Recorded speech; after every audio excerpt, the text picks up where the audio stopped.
Luoling tidak tahu berapa lama waktu telah berlalu sebelum dia bangun. Dia melihat sekeliling dan menyadari bahwa dia tidak mati. Dia telah diselamatkan. Pikiran pertama Luoling adalah bahwa pengawalnya telah menyelamatkannya. Tapi memikirkannya dengan hati-hati itu tidak mungkin. Penjaga ini hanya akan berada dalam situasi yang lebih sulit daripada dia ketika menghadapi binatang buas tingkat atas. Kamu siapa meskipun sangat gelap? Luoling dapat dengan jelas merasakan bahwa ada seseorang di dekatnya. Di belakangnya, suara yang agak familiar terdengar. Kamu sudah bangun? Ini. Suchen Luoling melebarkan matanya karena terkejut. Dia buru-buru menoleh dan melihat Suchen duduk di tanah tidak jauh. Melihat kamu belum mati, aku membawamu ke tempat kecil ini. Terima kasih, Luoling berkata dengan penuh terima kasih. Suchen melambaikan tangannya. Dia hanya menyelamatkannya saat dia melakukannya. Setidaknya dia telah menyalin bakat kultivasi tingkat lanjut dari Luoling, itu bisa dianggap sebagai balas budi padanya. Adapun harta dan uang di tubuh Luoling, Suchen tidak menyentuhnya sama sekali. Dia masih memiliki garis bawahnya. Dia tidak akan mengambil keuntungan dari orang lain ketika mereka dalam bahaya. Luoling mengeluarkan batu kecil dari sakunya. Dengan ketukan ringan, itu memancarkan cahaya lembut dan terang. Ini adalah batu cahaya. Itu bisa menyimpan cahaya dan digunakan untuk penerangan, kata Luoling.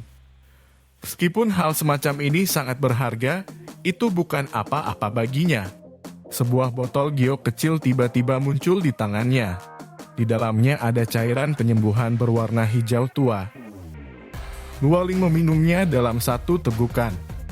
Tiba-tiba muncul. Suchen tertegun sejenak. Kemudian, dia menyadari bahwa itu seharusnya menjadi ruang penyimpanan legendaris. Selain itu, cairan penyembuhan yang diminum Tangling tampaknya sangat berharga. Itu jauh lebih baik daripada apa yang dia beli sendiri. Luka di tubuh Tangling mulai sembuh dengan kecepatan yang terlihat dengan mata telanjang. Ini adalah tas penyimpanan. Itu disempurnakan dari kantong spasial kanguru luar angkasa. Itu bisa digunakan oleh seniman bela diri. Tangling memperhatikan tatapan terkejut Suchen dan menjelaskan sambil tersenyum. Kanguru luar angkasa, Tangling menjelaskan lagi. Kanguru luar angkasa adalah sejenis binatang buas tingkat tinggi. Mereka sangat sulit untuk dihadapi. Mereka juga memiliki kantong beruang yang bisa menyimpan banyak barang. Setelah membunuh kanguru luar angkasa, mereka akan melepaskan kantong luar angkasa mereka. Setelah disempurnakan oleh seniman bela diri dengan bakat luar angkasa, mereka bisa membentuk tas penyimpanan. Saya telah belajar banyak, Suchen sedikit terkejut. Tidak menyangka bahwa ada begitu banyak hal menakjubkan di dunia ini. Sangat disayangkan bahwa dia tidak memiliki kesempatan untuk melihat banyak hal di tempat kecil seperti pangkalan Taichu. Dalam beberapa hari berikutnya, Suchen tinggal bersama Luoling. Karena luka Luoling belum sepenuhnya pulih, Suchen tidak bisa pergi.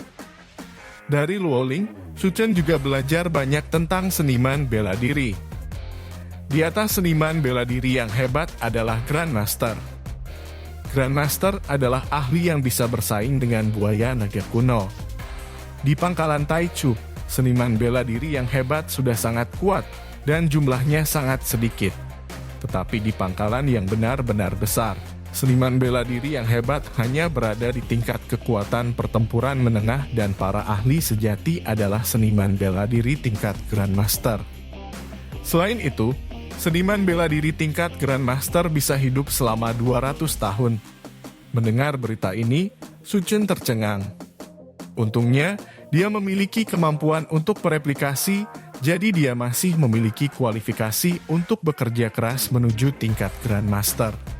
Dalam keadaan normal, akan sangat sulit bagi seseorang dengan bakat kultivasi tingkat lanjut untuk menjadi seorang Grandmaster. Suchen, aku berencana untuk kembali setelah tubuh Luoling pulih, dia mengucapkan selamat tinggal pada Suchen. Suchen mengangguk dan berkata, hati-hati di jalan. Aku akan memberimu barang-barang di sini. Mereka harus berguna. Luoling melemparkan tas dan dengan cepat menghilang. Kecepatannya sangat cepat sehingga Su Chen hampir tidak bisa melihatnya dengan jelas. Su Chen tersenyum tak berdaya. Mengambil tas dari tanah, dia menemukan manual rahasia, 10 porsi darah binatang buas, dan 10 kartu emas. Teknik tempering tubuh energi unsur menengah, 10 porsi darah binatang buas tingkat tinggi 10 juta yuan. Su Chen tercengang. Hadiah ini terlalu berharga, terutama teknik tempering tubuh energi unsur menengah. Ini adalah sesuatu yang bahkan tidak bisa dibeli dengan uang. Masih belum pasti apakah seluruh pangkalan Taichu memiliki hal semacam ini. Su Chen melihat harta ini dan tersenyum. Dengan hal-hal ini membantu kultivasinya, Su Chen menangkap kesempatan untuk menjadi seniman bela diri elit dalam beberapa bulan. Setelah menyaksikan kekuatan buaya naga kuno, Su Chen berencana untuk menstabilkan tangannya. Danau kematian terlalu berbahaya baginya. Dia berencana untuk menjelajahi danau kematian setelah maju menjadi seniman bela diri elit. Dengan demikian, Su Chen mengubah rencana dan kembali ke pangkalan Taichu terlebih dahulu. Pada hari kedua setelah kembali, Su Chen pergi ke pasar gelap dan menghabiskan 10 juta. Dia menggunakan semua itu untuk membeli darah binatang buas kelas menengah. Selama 3 bulan ini, dia berencana untuk menggunakan darah binatang buas kelas menengah untuk berkultivasi dan kadang-kadang menggunakan darah binatang buas kelas tinggi. Dengan cara ini, dia bisa menggunakan sumber daya ini dengan paling efektif, tidak menyia-nyiakannya sama sekali. Di halaman villa, Su Chen dengan cermat mempraktikkan teknik tempering tubuh. 9 gerakan teknik tempering tubuh energi unsur kelas menengah sangat mendalam. Sangat sulit untuk mencapai presisi.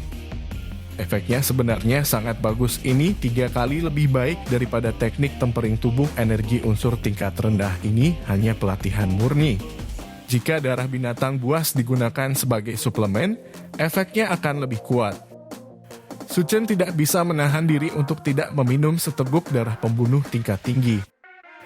Energi murni yang tak tertandingi mengalir ke tubuhnya, dan dalam sekejap, Su Chen merasa seolah-olah akan meledak. Sepertinya dia agak meremehkan intensitas energi dari darah binatang buas tingkat tinggi. Su Chen segera mulai menggunakan teknik tempering tubuh energi unsur tingkat menengah. Setelah berlatih lebih dari 10 kali, dia akhirnya menghabiskan sejumlah besar energi menakutkan ini. Efisiensi kultivasi kira-kira 18 kali lipat dari penggunaan teknik tempering tubuh energi unsur tingkat rendah. Kecepatan kultivasi terlalu menakutkan.